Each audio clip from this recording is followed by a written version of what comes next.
So by late 2016 and early 2017, the changes to the labor law had become a very controversial issue in Taiwan. Employers as well as laborers didn't like the changes for the most part. This included a great deal of young people. So to say that Tsai Ing-wen is universally popular amongst young people is definitely not true. 所以我们真的需要一例一休啊。那你不会跟我说啊？你跟你老板说嘛。台湾就是这样，这个劳方哦都不自己去跟资方说，就是来跟政府抗议。这个政府哦，这个公亲变事主就变成这样。你们要自立自强啊！你为什么都没声音了呢？ So she's basically telling laborers to go talk to their bosses. It came down to the fact that employers cut employees' hours, and when employees protested, she said, go talk to your employer, instead of protesting against the government. But this is precisely what the DPP did when it was in opposition. It said it was the government's problem.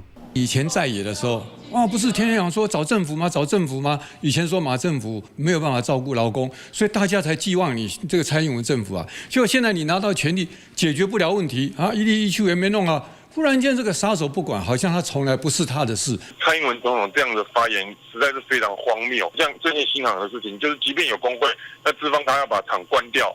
那如果整个法规制度跟政府他不介入的话，其实你劳工可以怎么样？政失能，然后甚至于他的政策他没有办法把它执行好的一个问题。蔡英文他把它讲成是那个台湾劳工自己没有力量去跟资方吵，然后所以跑来跟政府哭。Due to the fact that the cost of overtime was increased in Taiwan, employers dealt with the issue by limiting employees to only 40 hours. At the end of the day, the employers won out, and employees were actually making less money and working less hours due to this. This policy was almost universally hated among employers who had to deal with it, and they remembered it all the way till the 2020 presidential election. Due to the increased cost of labor in Taiwan, the price of many things increased by about 10% at that time. Therefore, even with a higher salary, people were not able to purchase more. They were able to purchase about the same as they were before. Tsai was criticized for handling this issue in a rather arrogant fashion, and it turned off a lot of people. Therefore, I would beg to differ to say that she was better at connecting with people than Ma Ying-jeou. So this article dated July 8th, 2017 from the LA Times says Taiwan's president is now less popular than Trump. Here's why. Taiwanese President Tsai Ing-wen came to power 14 months ago on pledges to keep the peace with China without declaring formal independence or getting too close to Beijing. It has been a difficult balancing act. Increasingly, Taiwanese voters are unimpressed with the results.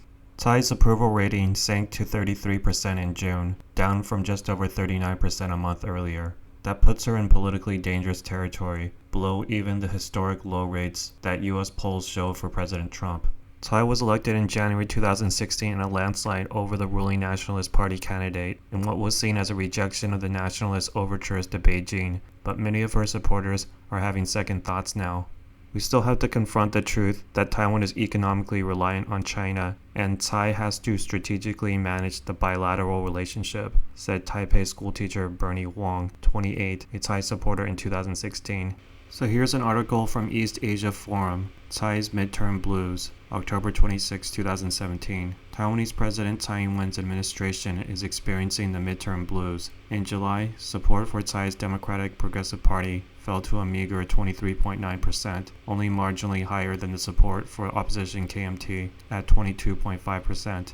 A majority of Taiwanese voters were undecided on party identification. In the following month, Tsai's personal approval rating dropped to 29.8%, making her a less popular leader than US President Donald Trump in the same period. While Tsai's approval recovered to 46.4% by the end of September, the figures remain well below her May 2016 post-election popularity high of 70%.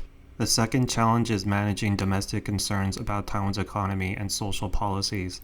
Tsai's administration is facing a backlash over plans to overhaul the pension system and controversial labor reforms, such as moving towards a 5-day working week. As her administration eyes the midterm November 2018 local elections and the January 2020 presidential and legislative elections, Tsai's moderation and attempts to address lower voter satisfaction led to a cabinet reshuffle in September. President Tsai Ing-wen has doubled down on the DPP's aim to push through revisions to the Labor Standards Act amid a fierce outcry from labor representatives and young people.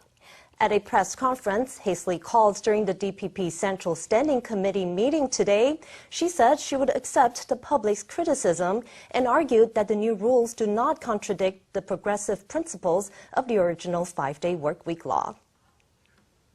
Tsai Ing-wen has waded into the furore around the Labour Standards Act amendment, attempting to pacify the public. 劳动形态的日益多元。 Our existing homogeneous norms are really incapable of responding to the ever-increasing diversity of labor models or providing the flexibility required by many different modern industries. Therefore, we aim to give both employers and employees more flexibility with this amendment while keeping the 4 original principles of the labor law intact. We've suffered intense criticism. As I said yesterday, I will accept the final responsibility. The DPP has already decided. We will accept all the comments and criticism. This is a very difficult choice.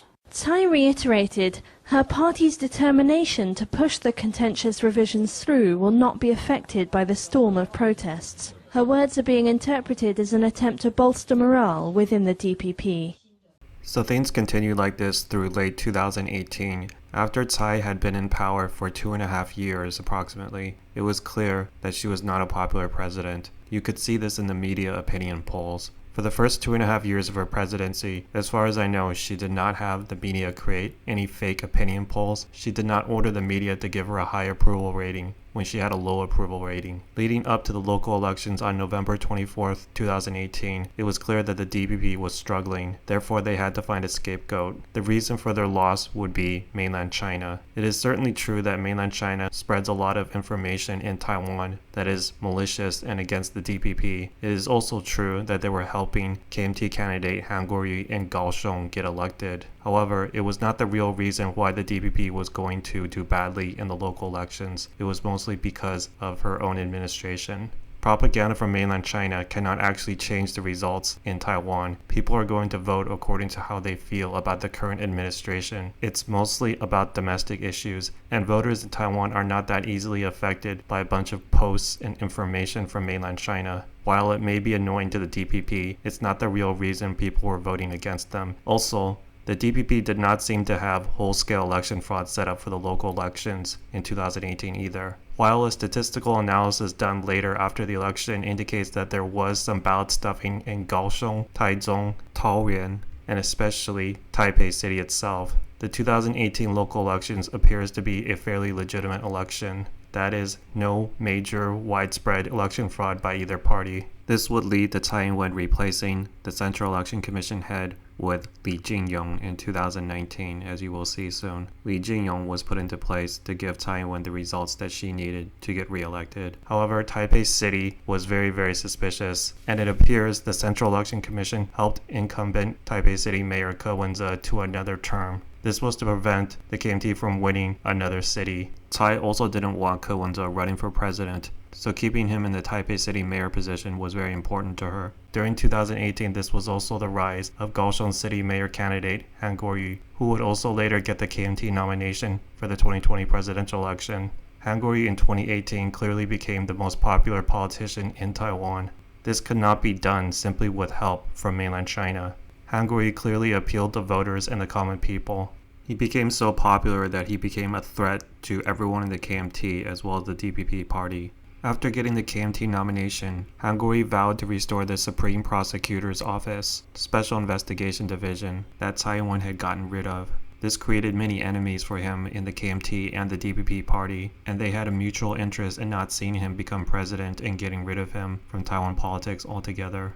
So the stage was set for an electoral defeat for Tsai's DPP party. This would lead to her stepping down as DPP chairman, and it nearly led to her being removed as the presidential candidate, but she made an amazing comeback. Was it due to her sudden popularity, or was it her deciding to throw out the democratic system altogether? So I will show later in the video that Tsai Ing-wen's support rate on January 11th, 2020 is actually just around 30%. This is Tsai Ing-wen's support rate from TVBS Poll Center. If you look there on November 20th, 2016, just 6 months after her inauguration, her support rate, which is the dark blue line, goes down to 26%. After that, for the next 2 years, her support rate stays low, generally around 25 to 30%. However, at the November 24, 2018 midterm local elections, her support rate goes down to 15% before going back to a normal 23%. This is the part of her support rate that was real. I will argue that Taiwan's support rate did not suddenly change after this period of time. However,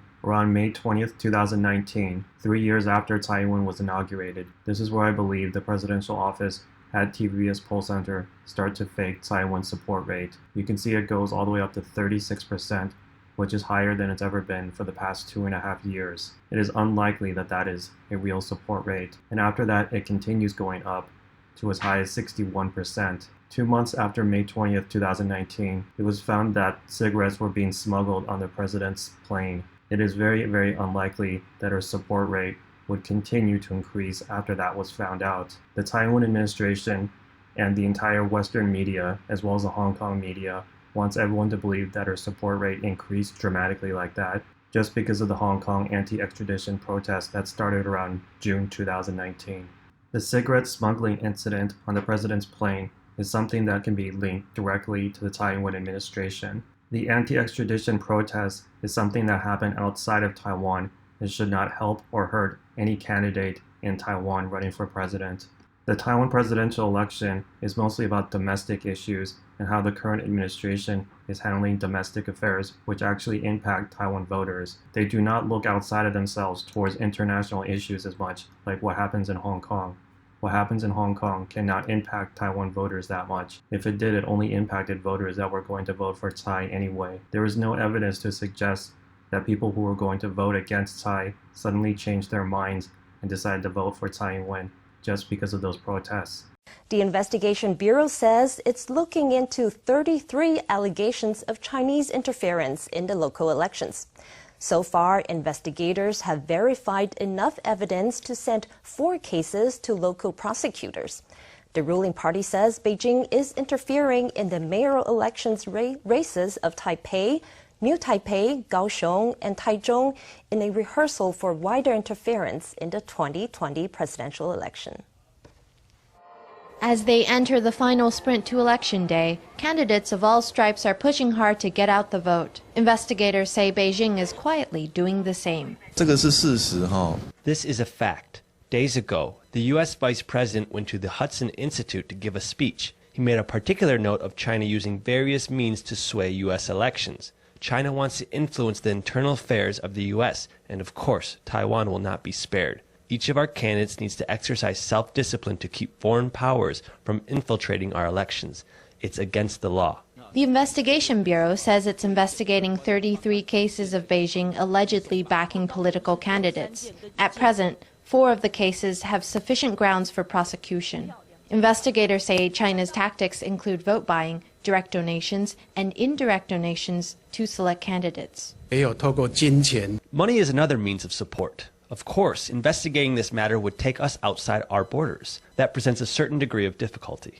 The Democratic Progressive Party says China's spending in this year's elections is a testing ground for wider influence operations in Taiwan's 2020 presidential race.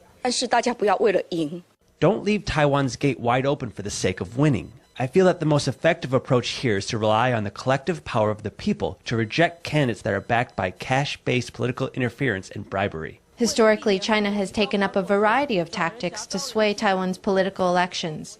Back in 1996, Beijing fired missiles near Taiwan to intimidate the electorate before the presidential election. By blaming its upcoming election failure on meddling from mainland China, the Tsai Ing-wen administration was setting up the Anti-Infiltration Act that it would pass a year later just ahead of the presidential election. This would effectively limit freedom of speech because the Anti-Infiltration Act encompassed quote-unquote misinformation. Therefore, any information that was passed along by people could be interpreted as being from a hostile foreign force like the Chinese Communist Party, when in fact it could just be information exposing what the Tsai Ing-wen administration was doing to rig the presidential election. This video taken in Kaohsiung is for HanKuo-Yu's rally after he won the Kaohsiung City Mayor election. Most people in Taiwan either have jobs or they have small businesses. They care mostly about their salary, their opportunities, and how well their business is doing. In other words, they care mostly about their wallet. If they feel they are making less money once a certain president gets elected, they will be against that president generally. If they feel they are making more money, they will generally support that president. People have definitely been struggling more since 2016. That's why they are unlikely to change their support just because of an international incident in Hong Kong. They aren't going to go, oh my god, look at what those Hong Kong police are doing. I better switch my vote to keep Taiwan in office because I don't want police hitting people like that in Taiwan also. People just don't think like that. They care mostly about their income. So the KMT ends up making a strong comeback in the local elections and wins 15 out of 22 cities and counties. The one in gray is for independent Taipei City Mayor Ko Wen-je. As I pointed out already, the Central Election Commission had to delay things until 2 a.m. before he was declared the winner, so there was definitely something going on. If that didn't happen, the KMT would have surely won 16 cities and counties. This is Tsai Ing-wen stepping down as DPP chairman that night. Keep in mind that her support rate was all the way down to 15%. Soon after this, there was talk in the party that she should not represent the DPP in the 2020 presidential election.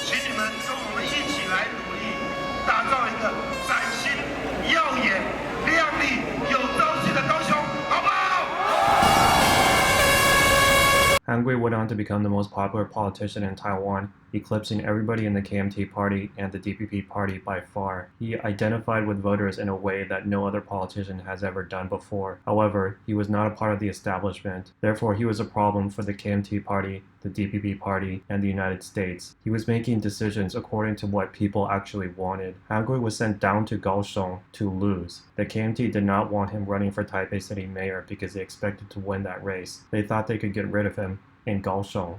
However, they didn't expect him to win like that. So the KMT got 9.63% over the DPP in the local elections and won 15 out of 22 cities and counties.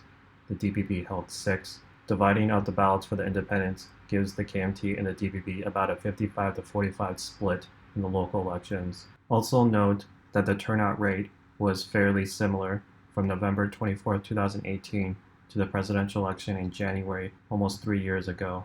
The Tsai administration would later spin a story that a bunch of new young voters came out to vote for them suddenly on January 11th, 2020. However, the local elections were just 14 months before that. Where were those new voters back then?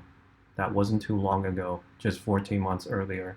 They're trying to spin a narrative that the Tsai administration created 8% new voters in 14 months. Not that many people become of voting age in just 14 months. Where were these voters in 2018? The ruling party of Taiwan suffered a major defeat in local elections on Saturday, seen as a referendum on independence for the island amid growing pressure from mainland China. Soon after the results came in, President Tsai Ing-wen resigned as head of the ruling Democratic Progressive Party, which lost the mayoral election in its traditional stronghold of Kaohsiung to the Nationalist Party. President Tsai will stay in office, though the results are expected to hamper her re-election chances in 2 years. 首先，我先跟各位说明一下，今天进行的会在现场回答媒体先生女士的发问。最后，我也要向所有的民进党的参选的同志。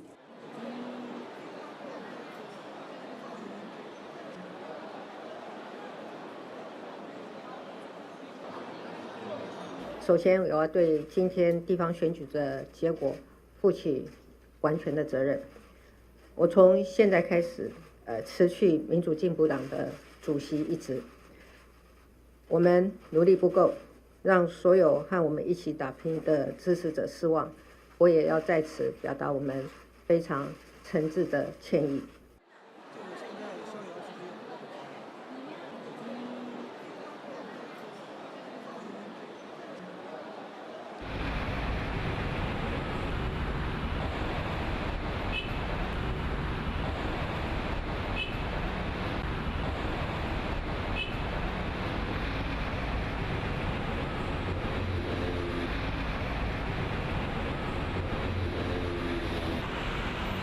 So we can see from 2014 to 2018 local elections that the map is clearly turning blue.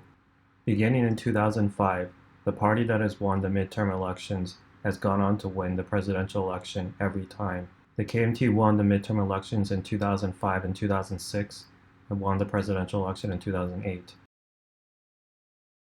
The KMT won the 2009 and 2010 local elections by a small margin and won in 2012. The DPP won local elections in 2014 and went on to win the 2016 presidential election. The KMT won the 2018 local elections soundly and then lost the 2020 presidential election by a landslide. This is definitely a statistical anomaly that hasn't happened since the 2004 presidential election, which was also believed to be rigged.